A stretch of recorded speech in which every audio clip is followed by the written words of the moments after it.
है गाइस, आज का हमारा टॉपिक रहेगा XL100 BS4 में। ये गाड़ी क्या है, चलाता हूँ ठीक चलता है, कोई दिक्कत नहीं, चलते चलते झटका मारता है। ठीक है, उसके बाद इसका मैं चेन स्पॉकेट बदलूंगा और काम है, आइए आपको दिखाता हूँ गाड़ी। ये है, देखिए इसका चेन स्पॉकेट खत्म हो चुका है। ठीक है, और गाड़ी देखिए एक स्टार्ट, गाड़ी में दिक्कत स्टार्टिंग में कोई दिक्कत नहीं है, किक में स्टार्ट होता है, गाड़ी में कोई दिक्कत नहीं है, लेकिन चलते चलते वही झटका ले रहा है। मैं इसका क्या, इसमें क्या क्या सामान लगेगा मैं आपको दिखाता हूँ और लगा के भी दिखाऊंगा। आइए,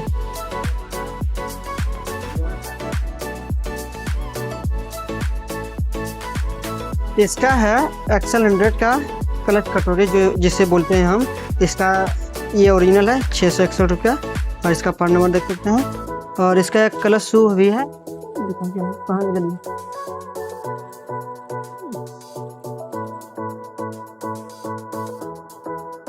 ये है इसका क्लच शू, जिसका ये ओरिजिनल है। ये 1271 रुपया इसका दाम है MRP। और इस दिखाता हूँ मैं इसको खोल के कैसे है। ये इसका जेन्युइन है, एकदम जेन्युइन। देखिए गाइस, ये आता है इसका ओरिजिनल जेन्युइन क्लच शू, इसे हम बोलते हैं। और क्या लगाने वाले हैं, एक ये वाला भी आपको दिखाता हूँ। ये है इसका क्लच कटोरी, जिसे हम बोलते हैं। ये है भी जेन्युइन है एकदम। इसी उसमें क्या होता है, पुराना वाला में इसमें घाड़ बन जाता है, जो मैं आपको बाद में दिखाऊंगा भी। ठीक है, तो अभी हम यही लगाने वाले हैं। चलिए काम हम शुरू करते हैं।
यार ठीक है कान तो बेस बढ़लन तो जब तक सटर गोंगवेल होता नहीं गोंगवेल ले जाना बा यही सब कर लगाए सीटर ले चले ना धक धक धक धक कर ला चले अब करे छन कुछ नहीं कर ला ना करतो ना वर्ड बीमारी का तो टाइम चाल पे बढ़िया मजा ना हां खूब बढ़िया उठानी मुठबो काल रहे अपने समझिया तो एको जगह उठानिया धक धक चले कहां रोड खराब भेले और बढ़े ना धक धके हां अब ना धक धक ठीक है ठीक है